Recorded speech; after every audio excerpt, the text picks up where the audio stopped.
You always This is what happens when I don't do the intro. You always start, so I'm so used to you starting. So, Josh, would you like to start this week's episode? I'll start this week's episode. Yo, what's going on, everyone? Welcome back to another two fine-looking brothers who talk about speak. Oh no, not who. Whom must talk about and speak about different various topics. This is your hosts, Joshy K. I am super sick, but I'm here anyway. So this is my Sick cast. I'm half asleep, but we're gonna do this, and I'm here with me. With Zachary. I am the fucking Digibro. I sex the most. I can't say that. All right. This is a PG podcast, Zachary. So be careful. Yeah, you're right. I've been out in Manhattan all day, and I'm. How was Manhattan? It was good. I went to some Japanese bookstores and picked up some Japanese CDs. What CDs did you get? Wow, thank you for asking, Josh. I picked up. You can see a picture of these on my Twitter if you go there. I picked up now. It's not. What is your Twitter? Do you not know my fucking Twitter? No, I know your Twitter. Does the audience know your Twitter? The audience doesn't know my Twitter. It's the same thing as my name. It's at 123ZC1. So, I have not posted the picture on Twitter yet, but I will right now because Josh would like to see the picture. Okay. What, did you share a tweet with me? I did. What? Because this is an interactive podcast. I want to make it more interactive experience for the people talking. Oh god, that's an interesting picture. Anyway, I did something you've probably been wanting me to do for a while today, Zach. Well, since we last talked, because we finished talking at like 5, and now it's 11. Wait, hold on. I want to guess. What?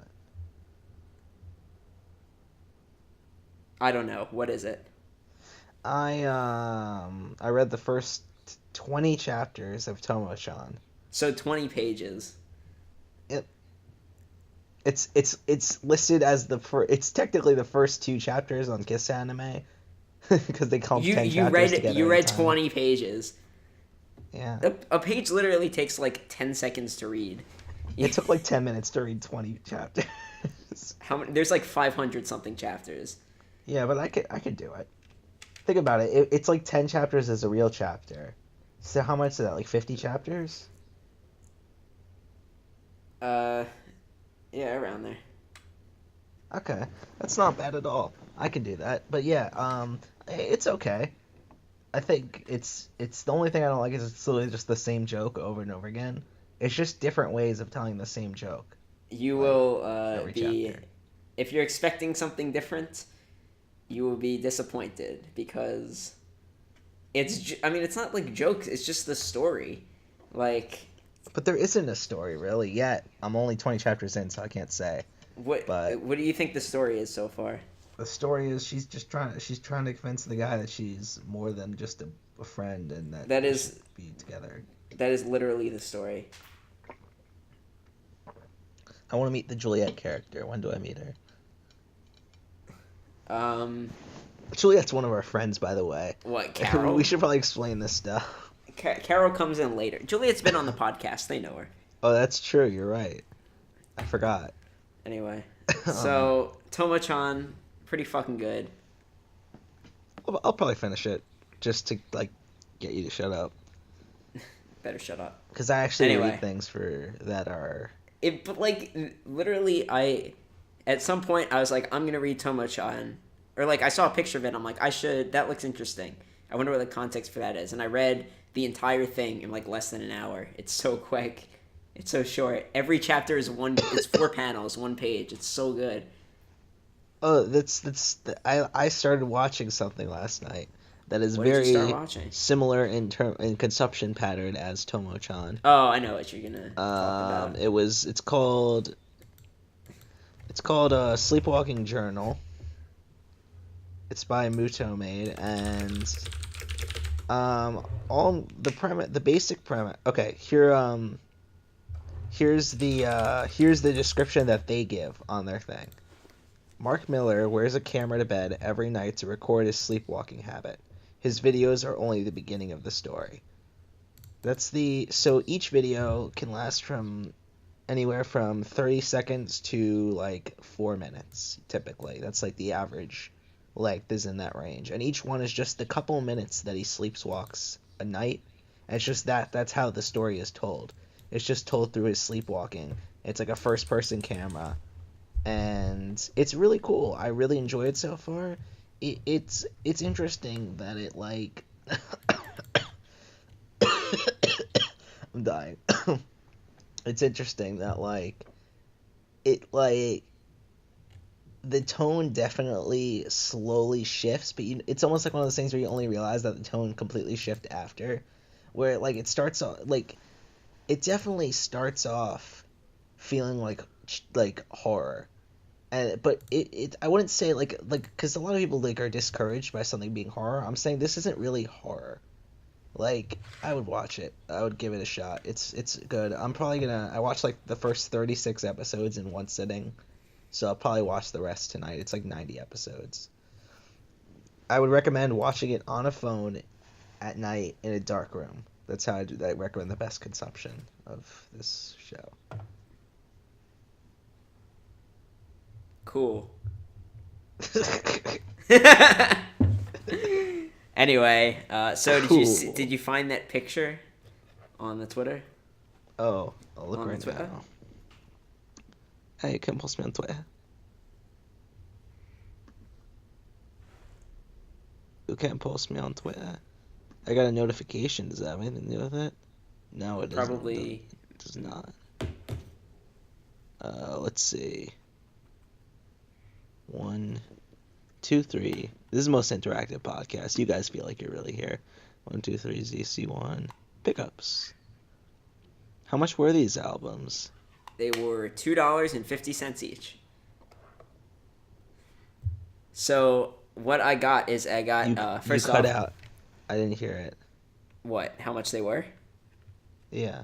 They were $2.50 each. Whoa.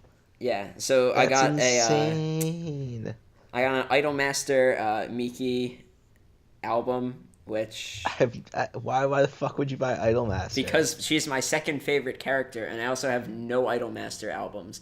But Zack, and that's she's betraying the true supreme idol. Listen, franchise. I like Idolmaster too. Fuck, I don't have to be monogamous with fucking Love Live. I don't even remember what it's called. it's the show. It's Nico need to kill myself. But interesting, I got this Melancholy of Haruhi Suzumiya. Haruhi. It says YouTube on it, like printed in English. Is it a fucking YouTube? I have no idea what it is. Look but it's it up. like it might be the opening. Does it have the Haruyukai? You know, I'm gonna pop it into my fucking computer and check. Do the Haruyukai. Do the Haruyukai. Dance. Do the Haruyukai. Let's make this a dance. I spent all this time wondering about what it is, and I could just put it in my computer. Yeah. While you're waiting for that, I guess I can talk about we did our RWBY Volume 4 ended today. Oh yeah, that happened. But you can check out our podcast on the topic. We have a completely separate series in which we have a completely separate podcast in which we talk only about RWBY. So if here we pretty much talk about like 90% other stuff and like 10% RWBY, I'd say. But if you want a podcast completely dedicated to RWBY, go check it out. It's called the Fine Liquor Brothers Talk RWBY. Our covered podcast about the finale came out today. Well, not the day we're recording this, not the day it's being uploaded. So I don't know when this can be uploaded, but Go check it out. But yeah, I want to talk about concept. I did a vlog shot about this too, but the vlog shot sucked, so I may not even put it in. But it's called, like, everyone knows post-con depression, where it's like you go to a con and you have like this like 3 days where you're in this complete perfect world where everything is perfect, and it's, do you know what I mean? Like everything, this is your perfect reality. And then it's like completely after you're done, you go back to like the real world, and you still have all the great memories and everything, and like that. But it's like, Alberto wants to know if you can add Jen to the Ruby spoiler chat. Yes, I can. Is the only person we're not spoiling Juliet? Yeah. See, why doesn't he just text me? He asked me to add. I don't know how to add. I think he thinks I'm rights. Yeah, Jen's I think he thinks I'm the admin. Yeah, no, Jen's in it. It's cool. Yeah, you're getting a little insight into our secretive chat room. But anyway, it's really not like secret. It's just so. So you go to a con, you have like 3 days of pure bliss, and then you go back to the real world, and you're kind of just like, eh. And I have something right now, and I had it after Volume 3 too, called Post-Ruby Depression, where it's like after a volume of Ruby, it's just like this thing that gives you like pure joy every week, something you can always look forward to every day of the week, no matter how shitty a week you're having, no matter how great of a week you're having, you always have this constant thing to look forward to while the volumes are going on. And it's something you now that we have the podcast, it's even better, because now it's like not just this 20-minute burst of happiness each week. It's like you have the podcast recording and you have that, so it's like even longer. So it's like it's just every week you have this constant, and now that the volume 4 is over, it's like it's kind of sad. There's like nothing to look forward to every weekend now. I mean, I still have One Piece every Wednesday or Thursday night, but I don't know, it's a little different because like there's literally, I don't talk about One Piece with anyone. You know what I mean? I just kind of read it and then listen to the podcast the next day. And then after that, it's like I'm done. That's it for the week. You know what I mean? Ruby feels like more of a community, I guess, in a way. Yeah. Do you have anything weekly? No, I think I have nothing to live for now. No. The Tomah Shawn site is down. But don't you know, they held Rooster Teeth Heads held Miles and Carrie at gunpoint. And they're gonna release. Had to announce that Volume 5 is coming out in a month. Hell yes. Not true. It's coming out probably. They said fall, so I assume October. Again, like it's probably gonna be October 23rd again. You know what I mean? Yeah. Here's what I got something else today, and I've been fiddling with it like since I sat down at my desk. I think I know what this is. What is it, Josh? Tell me. Tell us. I want to know what you think it is. Well, what I think it is your new Tenka egg. Yes, that is correct. No, it is better than that, and it smells much better. So, no, I got a little like taster tin of tea, and it was like a Vocaloid. It was a Voc America, which is an American company that has some English Vocaloids, and it's like a little. The girl, I'm looking at the picture right now on your Twitter. The girl looks pretty cool. Yeah, Dana. They're Dana. Dana, yeah, that's her name. They're pretty small time, and I'm not super into English, like Western Vocaloid stuff, but they were doing this little fundraiser with this with the tea, and I was like, I got $5 off of it, so I just had to pay shipping. So I was like, I'll get it. That's a cool piece of merchandise. And man, is the tea blend smells so fucking good. I can't get over. It's like. But you can't make it. You can't drink it. Okay. So I don't have a thing to make loose leaf tea, but I will get one so I can consume. So it's not like it's not individual bags. It's literally like straight tea inside the tin. Yeah, I don't have anything to make that either. So I think you just need a thing to hold the tea. Anyway, it says here it's a blend of Earl Grey Moonlight with lemon, strawberry, and orange, and it smells so like sweet citrusy. Oh my god. That sounds delicious. So, what else? What else happened?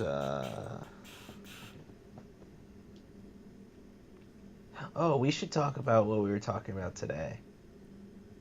How we are little bitches.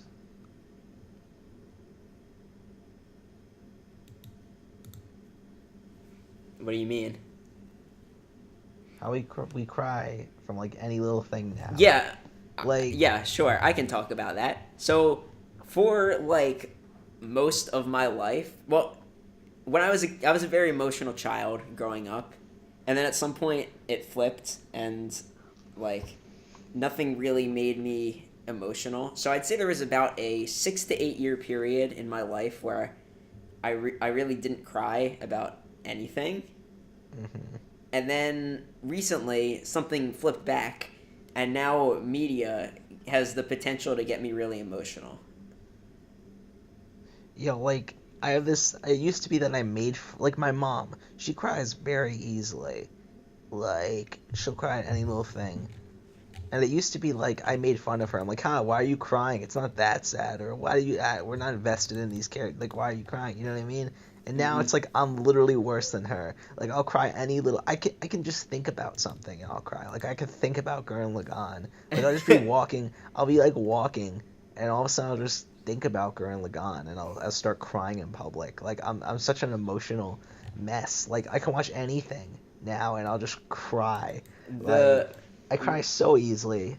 Can you pinpoint the turning point? I think there are two possibilities. Are one, I had the only movie that I ever in my childhood there were 3 movies that I cried from. I remember this distinctly. In my childhood, I cried from Titanic, because I watched it when I was like a little kid, and I didn't know about the story about Titanic before that. I just thought it was a movie. Okay. And then like my parents literally just I finished the movie, and I'm like I was like traumatized. I was like a little kid, and then my parents didn't explain to me that these were fictional characters. They're just like, oh yeah, that's real. That actually happened. And I was like hysterical crying. But that's because you're upset. Well, I'm just like this is just the background for the actual like inciting incident. But like I think there's like a difference in virtue of crying because you're sad that people died, and crying because characters in a story. Yeah. Okay, I'm not even gonna bother with the other two, because it's just a pointless stories. But here's the real, I think, turning point. This is when I started crying from things. I think it was when, and it got to the point where I would literally, before this, I would like make up that I cried from show episodes to like make people feel like they weren't alone. I'd be like, oh yeah, that episode made me cry too. Like it was back when I was like first watching Doctor Who. This was really when I started making up things. No Doctor Who episode has ever made me cry, but anyway, so we were watching. Have you ever seen the movie Life is Beautiful? No. Okay. I've seen what's it called? It's a Wonderful Life. Completely different movie. We watched that movie together, didn't we? Yeah. That's a great movie. Life is Beautiful, one of my all-time favorite movies. It's a Holocaust movie, and I'm not gonna spoil it. The premise of the movie is that there's this it's this dad and his little kid son, like his little boy, it's a little charge. It's during the Holocaust. They get taken to a concentration camp, and the dad. Charge goes to concentration. Shut up! It's a sad. Why would you call him a charge then? I don't understand. He's a child. Yeah, but he's in the Holocaust. That means he's a child. He's not a charge. Okay, yeah, he's a child. Anyway, so they're in the concentration camp, and this little kid who can't fathom what's going on. The dad decides to pretend it's a game and it's a contest that they're in. Oh yeah. Tricks the kid into like being like, oh, this is just a contest. If we do what they say and like stay like good the longest, like we'll win the contest, and like we'll win like cool stuff.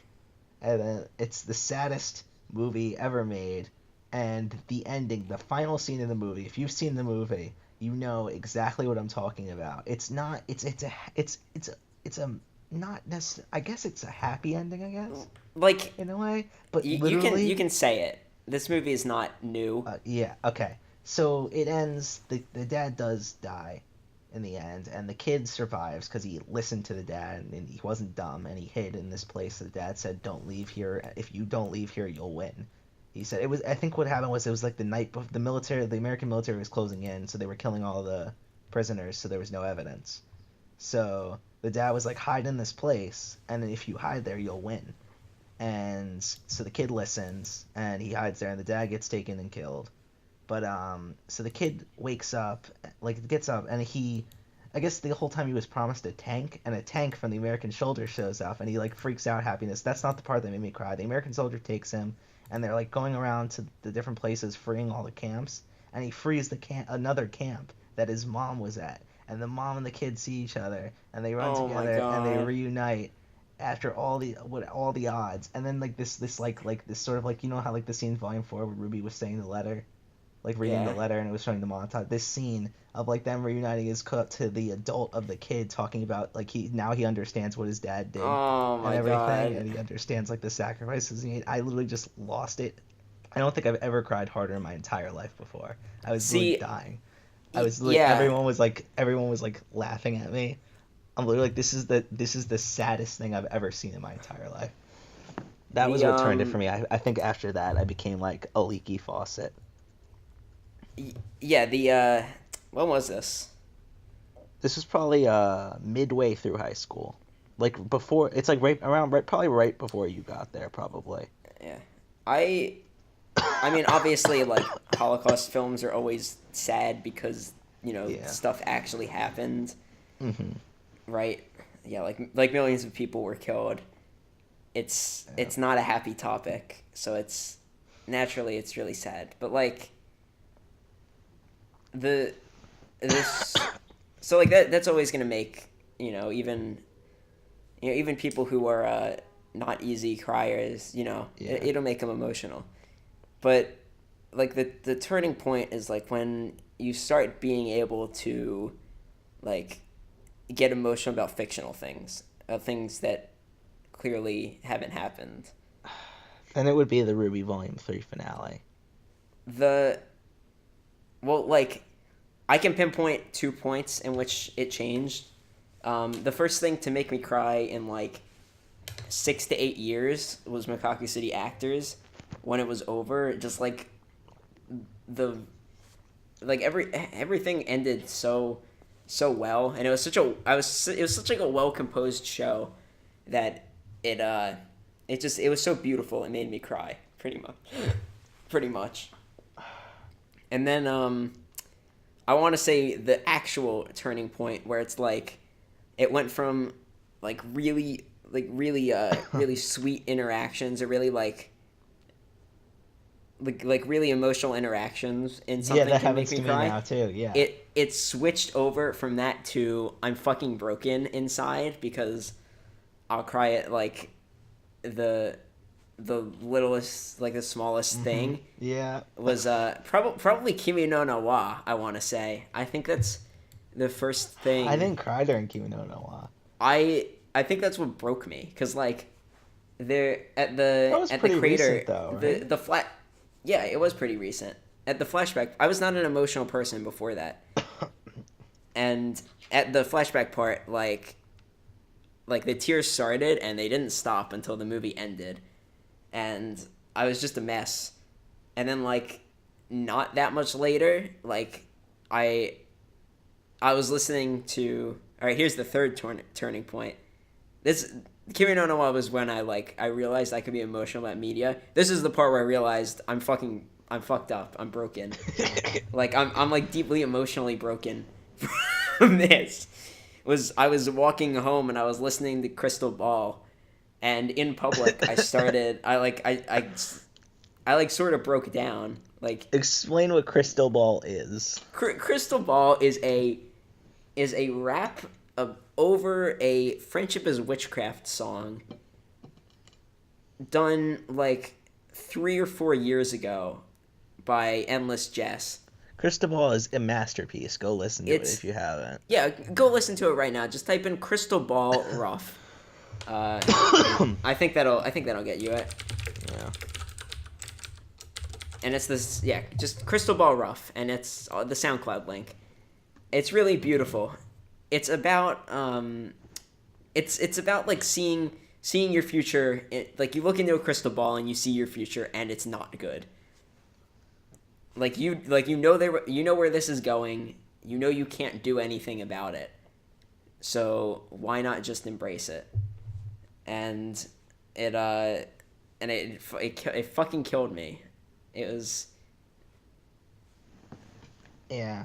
Yeah. It didn't make me cry, but I thought it was great. But yeah, I'd say if that wasn't the turning point for me, it was RWBY Volume 3 finale, where I think I could talk about spoilers about RWBY Volume 3 finale, right? Yeah, the Volume 3 finale. Dude, 4 just ended. Of course you can talk about it. Okay, so when Pyrrha first kisses Jean, I lost it. I started crying because I knew it was gonna happen. You know what I mean? I started crying oh my god, and I could not stop crying for the rest of the episode. Like, everything, it was like whether I was crying, it was the level of intensity of the tears. You know what I mean? Like, it was just I could not stop for the rest of the episode. And now any little fucking thing will make me cry. Like, since then it's been ridiculous. Like I watched goddamn what was the thing I was like, how did I cry? Oh, Bronies React. I watched Bronies React and I cried, and I'm like, what is my life? Like, this is my fucking life now. Another thing was which was before the Volume 3 finale that I remember vividly, was A Brony Tale, the documentary. If you haven't watched it, it's like the only good Brony documentary. Go watch it. Have you watched it? That's the one with the Discord dude, right? What's his name? I forgot. Is that the one with the Discord dude? I think it is. I don't remember, because I know there's a shitty one on Netflix that sucks. I think that one's called Bronies. Yeah, that one sucks. A Brony Tale is great. It's like from the perspective of the blonde woman. What's her name? Andrea Libman. Yeah. And there was one scene that made me die crying. It was I just remembered this. I didn't even remember this before now. It was that it was at BronyCon, and it was this military veteran. He had really bad PTSD, and he couldn't function, and the thing that helped him through his horrible PTSD was MLP, so he started drawing MLP fan art, and it became really popular. So he got to BronyCon, and I guess his favorite character all this time that he was obsessed with was Celestia. Mm-hmm. And he kept on drawing her. That was the focus of most of his drawings. He was really attached to Celestia for some reason. And he met the voice actress that played Celestia, and he thanked her and everything, and she just hugged him, and they both started crying together. Oh my god. I'm like, this is the most emotional thing I've ever seen, and I died crying. Is this just a cry cast? Is this just a cry cast now? Yeah, I want to talk a little bit more about crying to media, because to me there is a very there's a you can manipulate someone into crying pretty much. Oh yeah. By showing people crying. It's just a natural human response. Mm-hmm. You see other people crying and there's a sad situation, you want to too. And there's also another big manipulative thing is music cues. Yes. like where it will be either a song you recognize from a property, or it will be like a new song that's just really sad. The music cue combined with the certain thing will always like it will fuck you up, and it happens a lot in Ruby. I'd say that's like the biggest culprit. It also happens a lot in Girl and Lagan, but it's like that's the biggest culprit where it's just like those play and you're like fuck, and then you start crying. Yeah, so I think the true mark of like being able to cry to media is being able to cry to something that has no emotional manipulation, right? It doesn't show anyone crying. It doesn't play sad music. It just hits you in a way, like Moana. Yeah, I didn't cry during Moana, but you did. I did, because I just thought about it, and it was supposed to be a happy scene, but like it made me so happy that I shed tears of joy because of everything that was happening. Moana's a fucking jerk. It's a fucking piece of shit. I hate it. It's a bully. It's a great movie. It's an amazing movie. It's probably my favorite Disney movie. I'm dying. This is the Sick Haze cast. Are you sick? I'm a little bloated. What did you eat? I ate a fucking like most of a pulled pork sandwich, Oof, steak, mac and cheese, and I had some like carbonated beverages, and oh shit. I can't burp. I can cry, but I can't burp, and so the gas just kind of builds up in my stomach. What other things fucked me up and made me cry recently? One Piece doesn't sound see I never cried from the manga, but the show, when it used to be good, the show would use music manipulation like I was talking about, where it would just like it would play like either like yeah, like I'm trying to think of it, like the one scene I cried in One Piece was a scene with both music manipulation and tears. So I'm like, fuck, it got me. The you know what does that interestingly? What? Probably the most effectively that I've seen is Makaku City Actors. Don't you mean Makaku Shitty Actors? Yes, Josh, I do, and I'm gonna talk about the scene where they're on the rooftop and like dude, the scene? fucking I can't watch it. I can't, like, I literally have to leave the room. That and like the perfect like crying scene, I think the epitome of crying scenes does take place in Makaku City Actors when I think it's Mary. I wonder if it's the same scene I'm thinking of. No, it's the one where Mary's talking to Shion in the haze, and like she's like in the middle of talking, and then like the tears start forming up, and she closes her eyes and she smiles, and they like all run down to her chin. It's wonderful. It's happy. I was thinking of the scene where Kano breaks down in Seto's arms. Oh, that's a great one too. That scene, I can't, like, I didn't cry the first time I watched the show, but I cannot watch that scene anymore without crying. That and the rooftop scene with Also, this one's not crying per se, but I do feel actually there is a little bit of crying in it, if I'm not mistaken. The scene at the end of the Lost Time Memory song, where like Lost Time Memory song, spoilers. The song is like 4 minutes long. Go listen to it if you haven't. But alright, spoilers. Like Ayano's been sitting there and he's probably seen this event happen like tens, hundreds, thousands, hundreds of thousands of times. It's probably it's an undefined amount of times that she's seen the same scene. He walks into the classroom, he doesn't see her, he freaks out, and he never ends up looking at her. And then, right at the end of Lost Time Memory, he shows up in the classroom, and she's like maybe next time, and then he walks up to her, looks her in the eyes, and smiles, and she just like she smiles so hard, everything in the room fucking like God. Flies up, and she starts crying. It's perfect. It's oh my God. It's literally like 5 seconds of music, and it puts me in tears every time I watch it. I think you know what the real crier is though. What?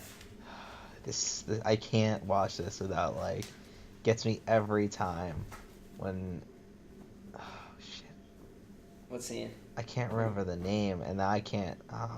What's it from? Okay, joke's over. It was ruined. I was gonna make a joke. About... No, what was it? I want to hear it. It was gonna be a bit. I want to help you with the bit, Joshy. What was it about? Fat bald guy, Smash Bros. Accidentally runs over his Indian brother. JC Denton or whatever his name is. JC, yeah. They're sitting at the funeral, and they're sitting at the funeral for Indian Steve, his little brother, and they're passing around the alcohol, reminiscing about the times with Indian Steve and how boring he was, and it just got to me, man. And then Jim Jam takes a drink from his flask and hates the taste of it, and then hands it on to everyone else. It's wonderful. So, Kimi no No wa, like... I didn't cry during Kimi no No wa. You didn't. No. I was sitting there in, like... Imagine me, I'm, like, wrapped up in a comforter. Like, I finally sat down to watch Kimi no No wa, and it was chilly, so I put on this comforter, and I'm sitting there, I'm just, like, I'm bawling for, like, an hour, for, like, over an hour of the movie. It was kind of hard to watch. And then, like, spoilers, like, minor spoilers for Kimi no No wa. I'm not going to say what happens, but, like, the train scene at the end... That's a great scene. I was like, well, I thought I was like, is it gonna happen? Is it not gonna happen? I was like, either outcome will make me cry. So it was just the tears were flowing. That was definitely the hardest I've ever cried at something.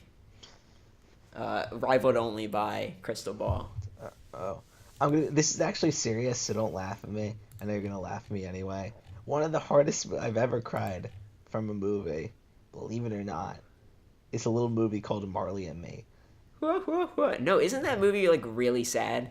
It's a comedy, but then it's like that movie is like notoriously really sad. Yeah, it's like I'll tell you the scene because it's like such an old movie now. The dog dies. So the dog has to get put down. So they're watching, like, the main character is watching the dog, like, getting ejected, slowly dying, and he's just crying, and he's having flashbacks of all the good times he's had, how the dog's always been there for, like, all these years, from when he got married to when he had kids, to all the moves that he's made, all the career he's made, the dog's always been there. And he's just sitting there, and it keeps on cutting back and forth from the flashbacks to the dog being put down. I'm like, this is the saddest thing I've ever seen in my entire life. Mm-hmm. I wish more things would go like straight for the crying thing.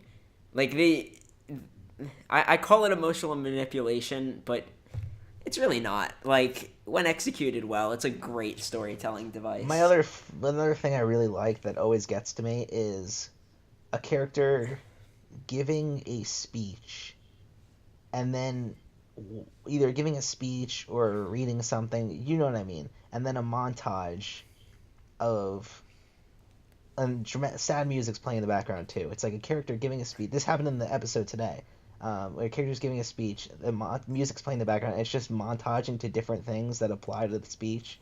Yeah. Like around that kind of stuff always gets to me, no matter what it's in.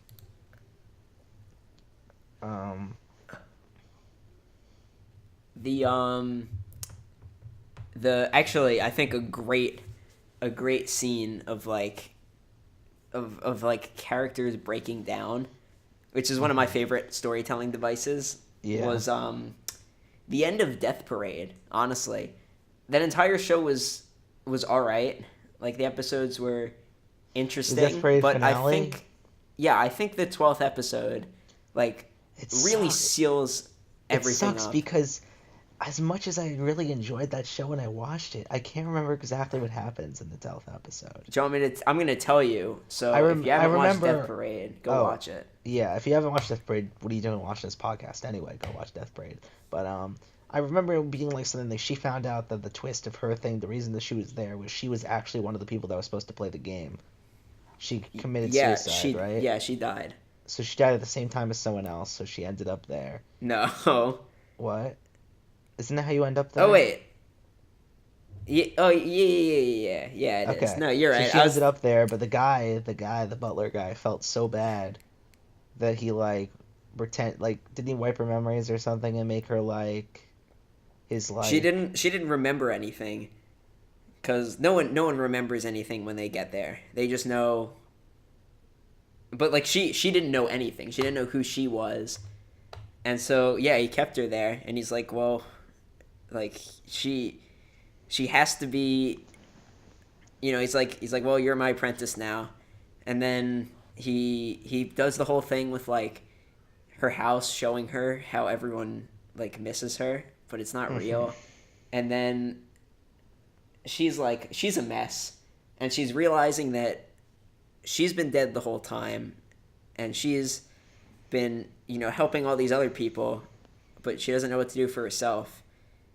And, she realizes that it was a bad idea, but she's fading away. There's nothing she can do about it. And then it ends, and it's sad, and then it tops it off by Decim, losing his job and also just ceasing existence. And everybody, it just put your hands up. Stop the night. It's the happiest anime opening ever for such a depressing show. No, the whole show is fairly happy, because it's sad for the people who are being judged. Oh God, that hurts so bad. Oh my God. What happened? Yeah, I breathed in the wrong way and it hurt my chest. But it doesn't matter. The point is, it sucks for the people who end up there and are being judged. But you always figure the main characters are gonna be all right. But yeah, no, it's the characters are getting fucked and there's nothing you can do about it. And it ends so. I really enjoy the sad ending, where it's nothing goes right and the show ends. It's my favorite type of ending. Wait, keep going. Sorry, I interrupted you. Yeah, let me just wrap up this point. It's it's hard. I feel like it's hard for a show to end on nothing positive, and I really respect it. But I think my favorite ending is the bittersweet ending, where it's bad things had to happen, but eventually everything is okay. So the type of ending that Gurren Lagann is, that's bittersweet, right? Gurren Lagann's the definition of bittersweet ending. That's my favorite kind of ending. You had the whole thing with Nia, that was sad as fuck. But then, I think the greatest ending, it's the greatest ending to anything, because with Simon, is that how you say it? Is it Simo? Simon. Fucking Simon's arc is the most perfect arc ever. The ending with Simon is the perfect thing. You know what I mean? Oh my God, it's so good. Gurren Lagann's the best thing ever. It's the best thing ever made. Gurren Lagann really does have Gurren Lagann's really perfect. It is perfect. It's not my favorite show, but it's my favorite piece of media of all time. It's literally my favorite thing. I can't think of a thing I like more. I'm thinking about it, and I think. Yeah, I'm thinking hard about Gurren Lagann, and every part of it is just done so well. There's no part of it that's lacking. It's just such a well-rounded show, and it's also how I define good story progression, good sense of scale is what I go to Gurren Lagann to explain. Exactly, it's perfect. Nothing else has done Sense of Scale better. Yeah, like I was saying, Nothing else has done the ending better. if I became like a creative writing professor, I would literally use Gurren Lagann as like a case study. It really is something special. Yeah, I'm trying to think if there's any more like emotionally manipulative fuckery out there. Oh, you want to know some emotionally manipulative anime? Sure. Fucking Love Live's ending is... They just sit there and go, Wakateru. It's I'm gonna explain it right now, because who the fuck cares about Love Live? I'm pretty sure I get it. I'm pretty sure I know what it is, but keep going. But I just want to talk about it on the podcast. Yeah, so, go. Like, the story of Love Live doesn't fucking matter, but they've been showing this intro. The intro to season 1 is, like, them on this stage doing this performance.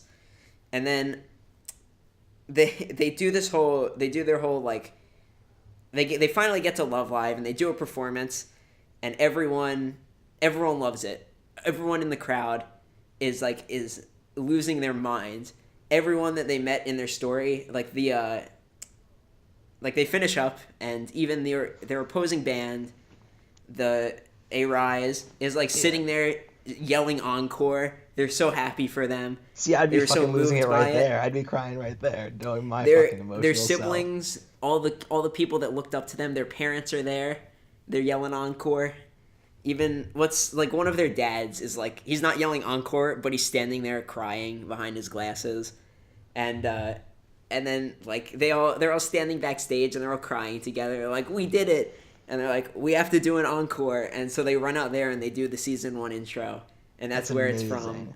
It's perfect. It's like literally the perfect ending, and then they have a whole nother episode of. But the last episode's like essentially post credits, because the last episode like a tie-in to the movie.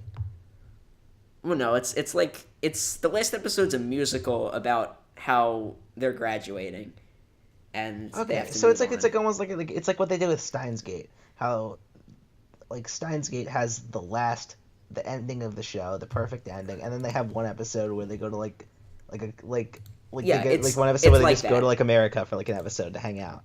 You know what I mean? Yeah, it's like that. Yeah. But yeah, so Digi spoiled the K-On! Ending, and I don't know if I want to talk about it. I don't know if you want to know it. From what I've heard, it's the same fucking ending. No, it's something different. But then don't tell me, because I really want to watch it's that like show. It's like something. I don't know if it's the exact ending or the final part, but like when he said that, I'm like, I would cry if I was watching that. It's like I'd be fucking in tears. Happy New Year, gonna be a good one. Gonna be a good one. I'm literally just scrolling down to your tweets, and you retweeted my tweet. And you read off your own tweet. Yes. Why are you scrolling down through my tweets? I don't know. What else do we have to speak about, talk about, discuss, analyze?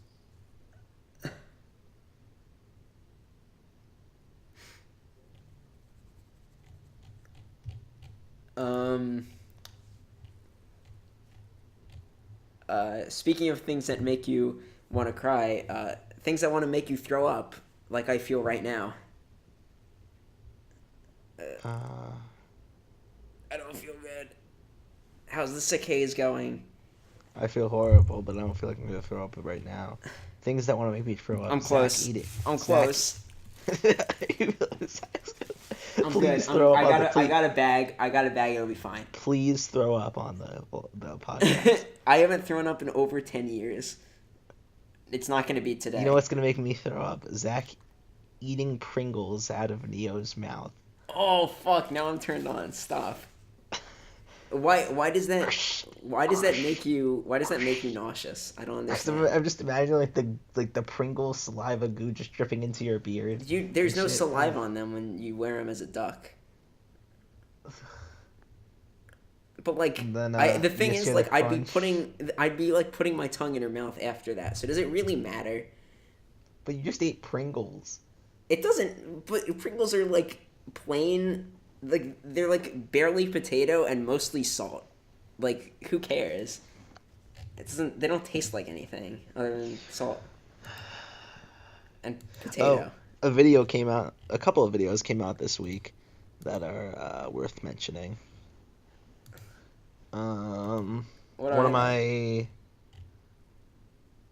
Which is probably one of my new favorite videos of all time came out this week, called The Ham-Boy Winter War. The Ham-Boy Winter War? You've seen it? Yeah, I have. It's a wonderful... It's amazing. Digipro by his brother. Betrayed. Oh my god. Another great video came out this week called The Appeal of One Piece, Where to Start. It is one of my favorite analysis videos of all time, and it's great because it's the perfect video to where it gives you... It does, if you don't want to know absolutely anything, don't watch it. It does give you like minor spoilers in a way, but it's set up so it's like a thing to get you to watch it or read it, not watch it, read it. Perfect. You know what I mean? Like it will give you enough what you need to know, like to understand why One Piece is so good. And it's a great analysis video. It actually got shared by the official One Piece Facebook page because they said this is the perfect way to get people into One Piece. The official One Piece Toei shared their analysis, so you know it's good. Toei. Fucking Toei.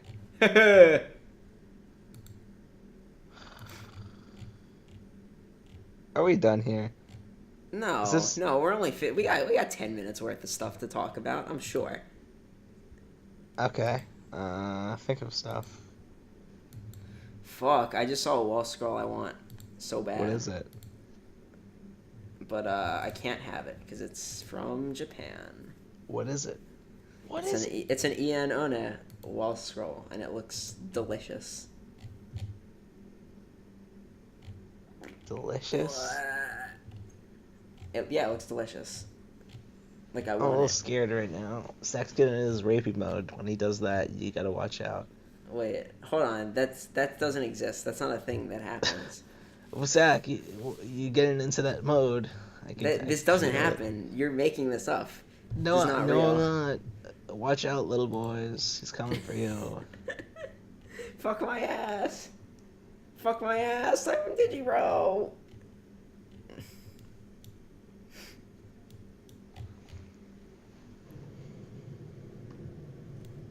Oh god, I feel so bad. I don't want to talk anymore. Anything else? I come near tears every time I listen to the Prismatic Humanizer. Why? It's not in English. You don't understand it. Fuck you. We're done here. No, but you can understand it from... Yeah, just from the way it sounds. Which is totally true for this song. It is so clear. The meaning is so clear, no matter what language I think you you're speak. just being elitist, Zack. Oh my god, I'm gonna fuck you up. I swear to God. Josh, if you're listening to this... Josh, if you're listening right now, I will fuck you up. Good night.